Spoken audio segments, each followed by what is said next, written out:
Tapi sebelum menonton, jangan lupa klik tombol subscribe and loncengnya.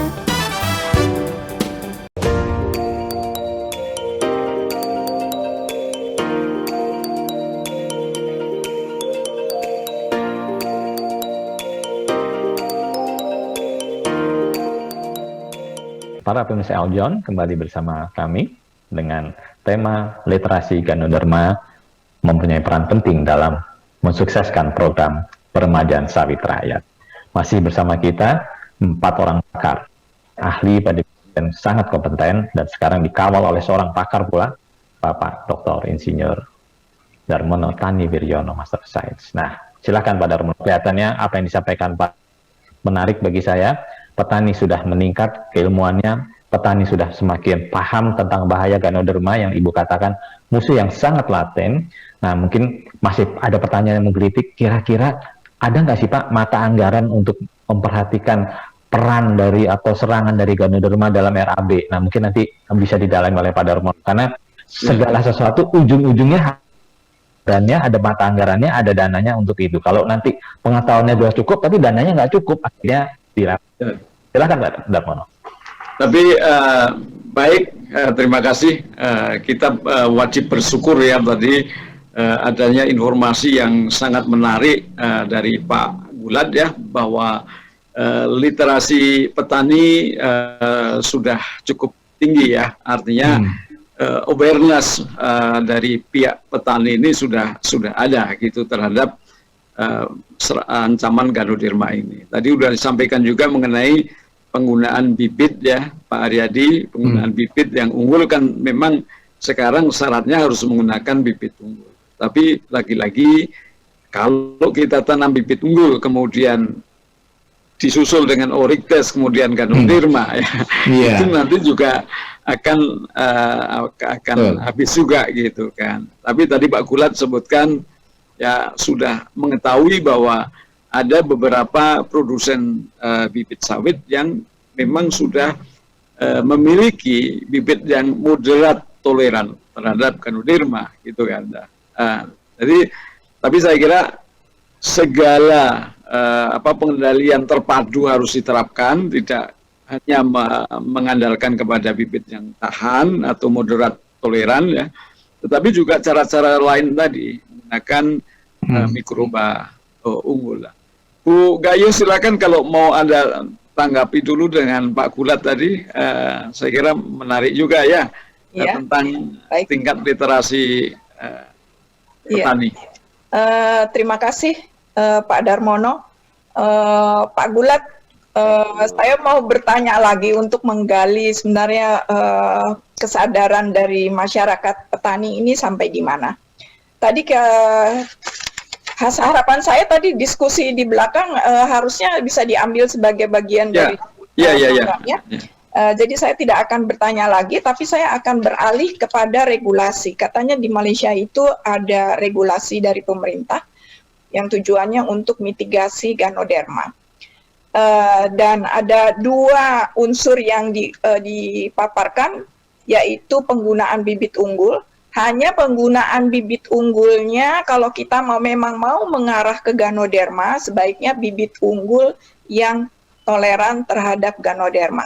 Toleran saja, toleran terhadap Ganoderma. Dan tadi sudah disebutkan oleh Pak Darmono bahwa beberapa perusahaan sudah memiliki bibit unggul ini. Tapi kalau saya baca laporannya, mereka mengetesnya itu hanya terhadap beberapa strain Ganoderma di satu lokasi. Padahal saya percaya betul bahwa yang namanya Ganoderma dari lokasi yang berbeda itu akan memiliki virulensi yang berbeda-beda. Seperti COVID sekarang inilah. Jadi di India ada mutan, di Brasil ada mutan, di Inggris ada mutan. Tentunya di berbagai lokasi itu ada mutan. Sehingga menurut saya kalau memang ada perusahaan yang mengembangkan bibit unggul, sebaiknya perusahaan itu mengecek juga kepada terhadap strain Ganoderma yang ada di lokasi itu. Maaf, saya menggunakan strain. Kata strain itu untuk mikroba. Kalau untuk tanaman galur gitu ya, galur-galur lokal. Dan yang menarik lagi adalah anjuran untuk menggunakan penangkal sejak awal. Yang Bapak katakan tadi seperti tepung gitu ya.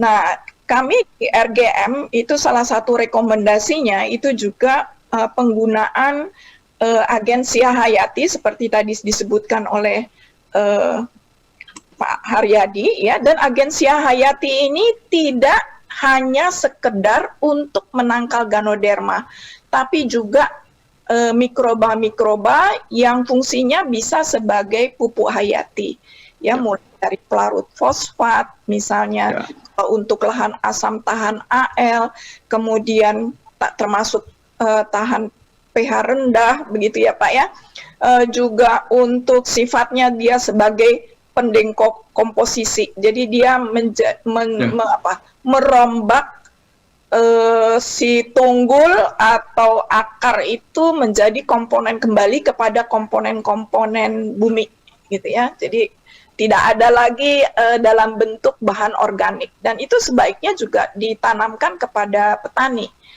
Jadi misalnya kalau petani itu terlalu repot untuk mencacah sampai dengan kecil-kecil gitu, bisa disuntikkan dengan trichoderma demikian banyak, trichoderma ataupun dengan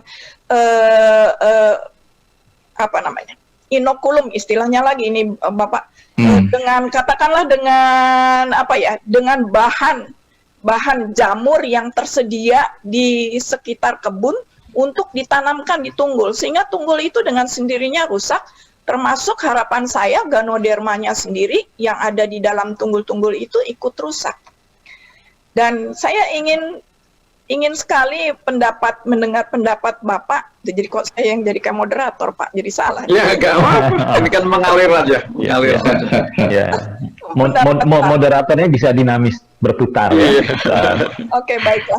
Jadi saya ingin bertanya pada Bapak, kalau Bapak sudah pernah mendengar mengenai penangkal yang berbentuk tepung ini, di dalam pemikiran Bapak itu apa yang bisa diberikan kepada rakyat, sehingga kami di RGM itu bisa kemudian memformulasikannya dan membantu teman-teman dari penelitian untuk membantu petani begitu. Silakan Pak. Baik, terima kasih Ibu. Jadi kalau Ibu tadi mengatakan pemahaman, sebenarnya kata kuncinya ini adalah regulasi, Bu.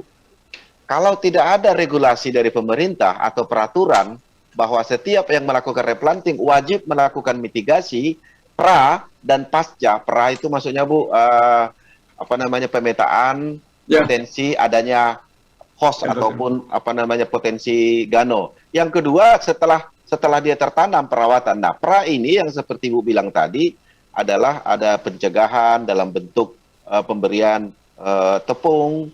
Itu kan sudah cukup banyak Bu, tetapi dari beberapa literatur belum ada obat ataupun vaksin yang mampu khusus untuk gano. Semuanya masih sifatnya cukup banyak manfaat pupuk.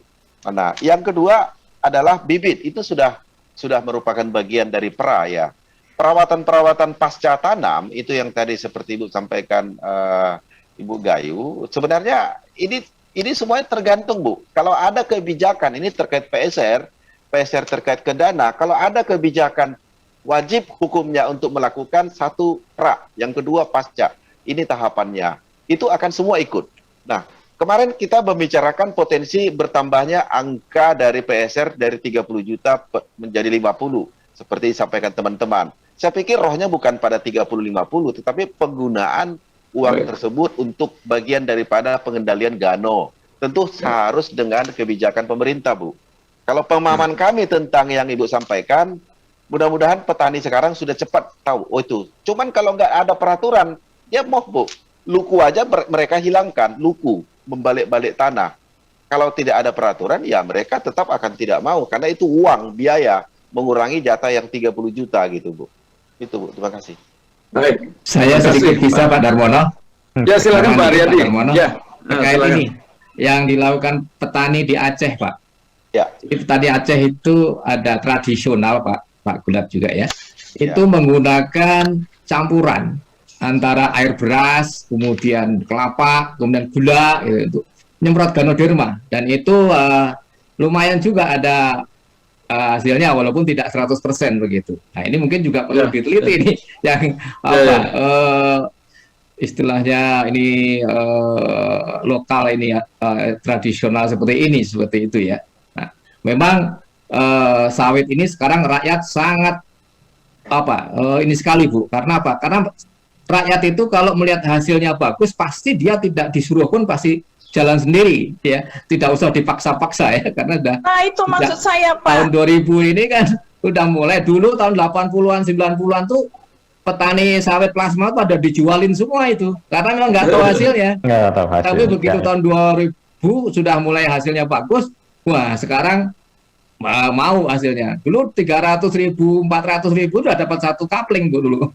Sekarang betul-betul ini karena ingin lihat gitu. Jadi kita mungkin dari sisi peneliti harus menunjukkan oh ini loh yang bagus, tunjukkan dengan hasilnya seperti itu. Mungkin Pak Gulat ya. Jadi melihat langsung akan melihat. Dan ini juga yang dijumpain di Aceh tuh mungkin bisa juga dikembangkan Bu, apa yang sebenarnya yang terjadi di situ gitu. Ya, gimana Bu Gayu? Kelihatannya Bu Gayu masih ada sedikit penasaran nih, untuk kelihatannya ada satu jawaban yang ditunggu-tunggu atau satu pernyataan dari Pak Gulat yang masih belum komplit, belum konklut. Silakan Bu Gayu. Iya, saya pikir tadi begini Pak, kalau kesadaran petani itu memang sudah ada dan sudah meningkat pengetahuannya tentang Ganoderma, tentunya mereka akan dengan segala upaya, kalau saya punya pengetahuan, saya akan dengan segala upaya untuk berusaha menanggulangi kalau Ganoderma itu dianggap masalah. Kan kita percaya bahwa Ganoderma itu masalah, jadi kita akan berusaha untuk menanggulangi. Jadi dengan sendirinya petani juga mempunyai sikap-sikap untuk menanggulangi. Itu yang saya harapkan. Jadi bukan harus ada regulasi kemudian mereka baru mengerjakan. Kalau sudah sadar harusnya tanpa regulasi pun mereka akan berjalan. Itu harapan saya. Tapi meskipun demikian, kami di RGM itu akan mencatat dengan baik bahwa meskipun sudah ada secara global ya pernyataan mengenai penangkal Ganoderma, tapi kami belum menyebutkan bahwa itu adalah mitigasi pra dan pasca. Itu akan kami cantumkan Pak Gulat. Jadi terima kasih sekali. Nah, ini berkaitan dengan mata anggaran RAB. Di dalam agribisnis apapun di pertanian itu selalu yang sifatnya tanaman ya, ada bagian mengenai penggunaan atau penanggulangan pengganggu, organisme pengganggu. Itu ada Pak. Nah, pertanyaan saya, petani sawit itu kalau ada mata anggaran bunyinya begitu, itu kemudian yang dilakukan itu apa? Atau yang dialokasikan itu untuk apa, Pak? Baik, terima kasih. Silakan. Nah, langsung aja ya, Pak. Terima kasih. Jadi, Bu Gayu, mungkin inilah perbedaan daripada petani dengan korporasi. Ini kita bicara PSR, Bu ya. PSR bukan petani non PSR. RAB itu kan sudah jelas Bu, dirinci dan itu sudah hasil kesepakatan bersama. Jadi kalau dia menggunakan ini terkait pemahaman Ibu, kalau dia menggunakan bibit yang tahan terhadap Gano, itu harga bibit bisa mencapai 60.000 per batang. Sementara dianggarkan itu kan 40.000 maksimum harga bibit per batang. Itu maksud saya regulasi. Yang kedua, surat edaran juga akan membantu kami petani sawit PSR untuk meyakinkan pra dan pasca itu penting. Karena surat edaran itu akan menguraikan apa yang akan dikerjakan dan bagaimana penanganannya. Sehingga seragam semua petani-petani PSR. Petani yang mengikuti replanting. Jadi itu semua terkait ke mata anggaran, Bu. Mata anggaran karena pengendalian hama yang ada dalam RAB, kami hanya cenderung menggunakan pengendalian pestisida. Kumbang tandu, pestisida. Tidak bersifat ke fokus ke Gano. Nah, surat edaran dari Bapak Dirjen Bun ataupun dalam bentuk surat edaran ini akan bisa meyakinkan kami menggunakan dana itu sebagian untuk pra dan pasca untuk Gano, Bu. Jadi gitu pemahaman kami seperti itu, Bu. Baik Pak, terima kasih. Ya, baik. Ini sangat bagus sekali ya diskusi kita pagi hari ini atau pada kesempatan ini ya. Tadi sudah disampaikan ada pra dan pasca ya, pra atau pas replanting kemudian paskanya. Ini sangat penting sekali memang Pak Gulat untuk kita memetakan ya kebun-kebun kita, kebun petani untuk pokok-pokok mana saja yang menjadi ancaman. Karena pada akhirnya tunggul-tunggul tadi itu yang terserang tadi akan menjadi ancaman bagi tanaman generasi berikutnya. Jadi saya kira ini satu kesadaran yang sudah sangat luar biasa, dan ini di perusahaan sudah diterapkan, dan saya kira nanti petani juga harus itu. Dan mungkin pengendalian dari penganggaran tadi juga secara khusus harus menyebutkan untuk Ganoderma ya, karena ancaman terbesar Ganoderma gitu. Kalau hanya dibilang ini pestisida, itu udah larinya kemana-mana nanti gitu. Ya betul Pak Gulat. Jadi kalau boleh saya tambahkan Pak Gulat, saya cukup prihatin ya pada generasi pertama petani kita dihadapkan dengan yang saya sebut adalah benih-benih yang abal-abal atau kaleng-kaleng. Kali ini di generasi kedua rasanya benih asli begitu banyak. Kita bisa memilih ada 15 perusahaan bahkan yang bisa mengeluarkan benih yang bersertifikasi. Ini kaleng-kaleng sudah bisa menjadi sudah kita lupakan. Tapi jangan sampai kita dibenturkan lagi dengan masalah Ganoderma yang karena pada generasi pertama kan tidak ditemukan, mungkin tidak ditemukan. Ya pada saat kita menanam pertama mungkin sedikit atau mungkin ya katakanlah sedikit masalah Ganoderma muncul di daerah lahan-lahan petani plasma atau petani rakyat. Nah, begitu masuk pada generasi berikutnya seperti perusahaan korporasi besar, dia sudah mulai menemukan tantangan Ganoderma. Mereka punya anggaran. Ya, maksud saya jangan sampai yang seperti katakan Bu Gayu, di awal kita ketemu benih kaleng-kaleng, lalu di generasi kedua kita berhadapan dengan yang kita sebut adalah Ganoderma. Si Gano ini kelihatannya musuh laten. Nah, kira-kira itu yang penting. Nah, memang kita harus berjuang nih Pak Gulat ya. Berjuang kepada, kalau saya sih orangnya sangat pragmatis, kita berjuang kepada ayo dong munculin mata anggarannya gitu. Jangan sampai nanti 5 tahun yang akan datang semua pohon hijau, tapi 5 tahun kemudian di masa TM, nah pohonnya berguguran. Apa kata petani gitu? Apa kata dunia? Ternyata program PSR-nya gagal. Sebetulnya bukan gagal, kita tidak mengetahui atau kita justru tidak ada early warning yang memberikan kesempatan kita bisa melakukan sesuatu. Kalau sesuatu itu perlu anggaran, ya harus dianggarkan. Kalau 30 nggak cukup, ya harusnya jangan 30. Karena saya dulu sudah dari awal dengan Pak Wicak, angkanya tidak 30, lebih dari itu. Cuma ya karena dananya terbatas pada saat itu kita mundurlah ke 25. Tapi sekarang anggarannya cukup banyak. Mudah-mudahan demikian. Silakan Ada. Ya, makasih. Waktu masih cukup. Masih ada sekarang kita di 17.25. Nah, artinya masih ada 8 menit lagi. Mungkin silakan. Oke, baik. Terima kasih. Saya kira itu tadi kesadaran bahwa ini penting, kemudian tadi penganggarannya sebaiknya dimunculkan ya secara jelas bahwa ini untuk OPT yang sangat penting, yang membahayakan. Ini saya kira menjadi PR kita bersama Pak Gulat ya, nanti dengan barangkali kerjasama dengan RGM untuk merumuskan satu rekomendasi yang didukung oleh petani langsung gitu ya.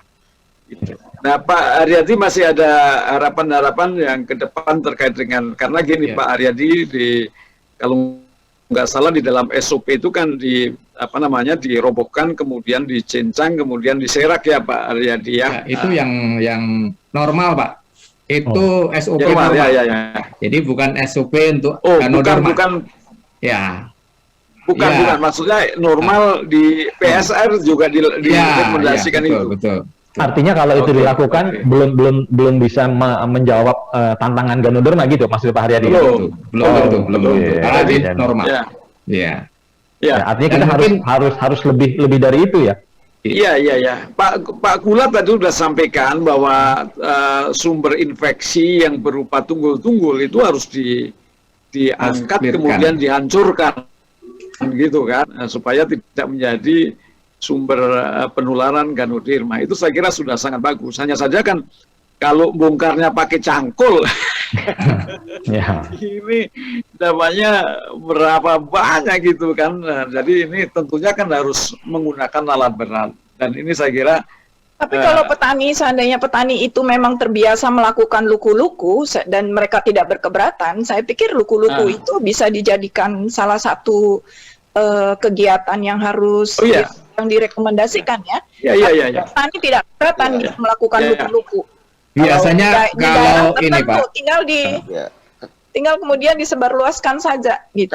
Kalau di dalam RAB standar Ibu, itu luku itu ada, luku 1, luku 2. Nah, tetapi ada. karena tidak adanya ketegasan daripada katakan dinas terkait ataupun daripada Dirjenbun bahwa luku itu wajib, ya mereka menghilangkan luku, mengganti dengan pekerjaan lain gitu loh. Itu maksud saya.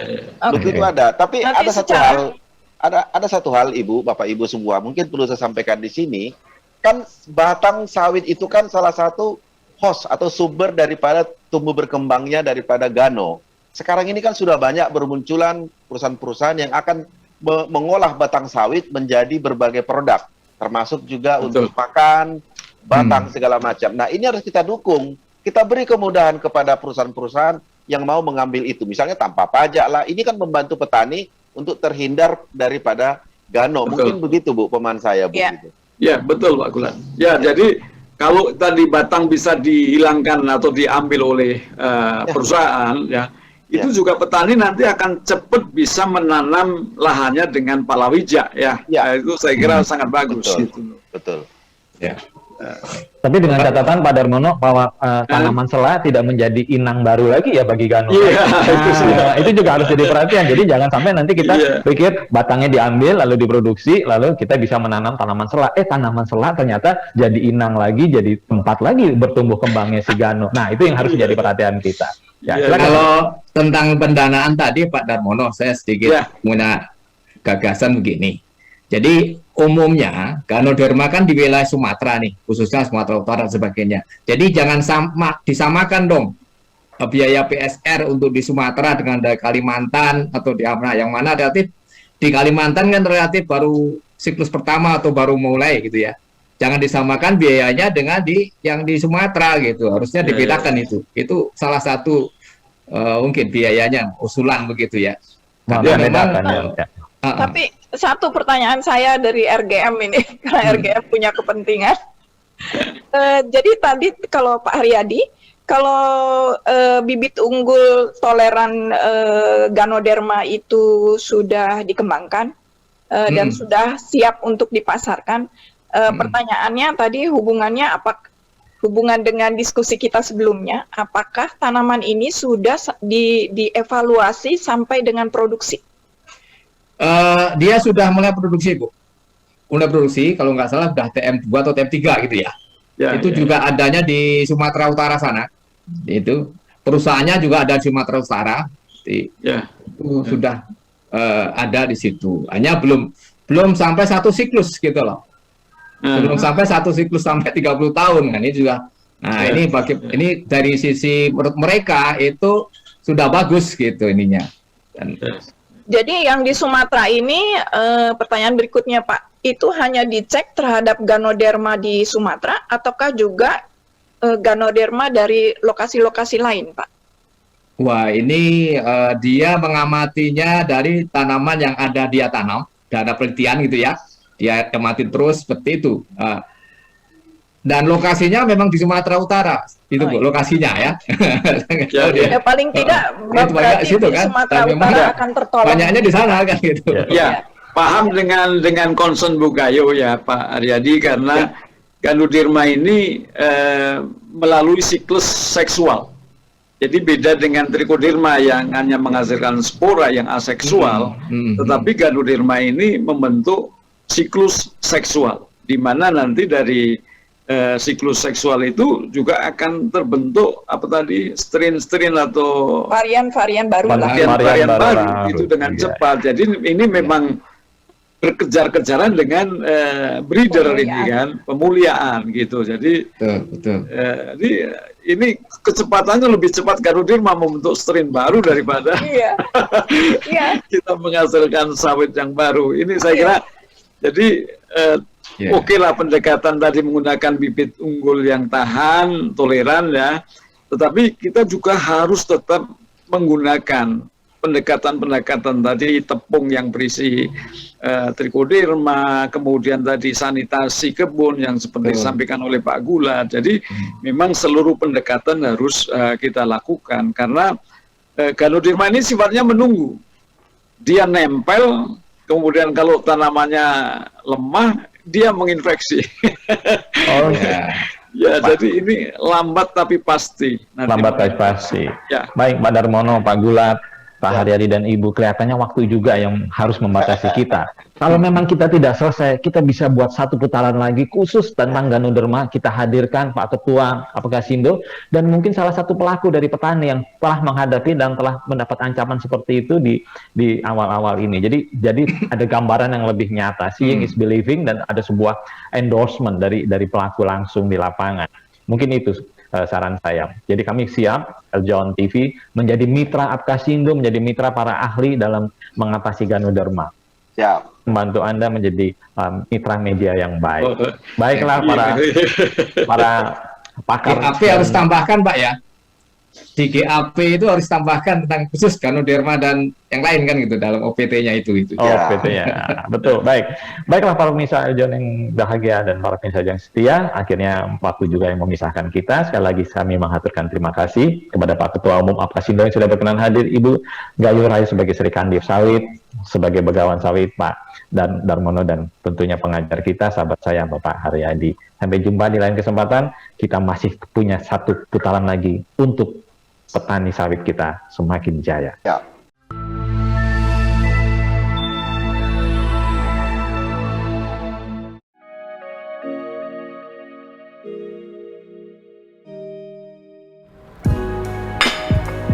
Hai, sudah nonton ya? Tapi belum lengkap rasanya kalau kalian belum like and subscribe. Dan jangan lupa ya, see you!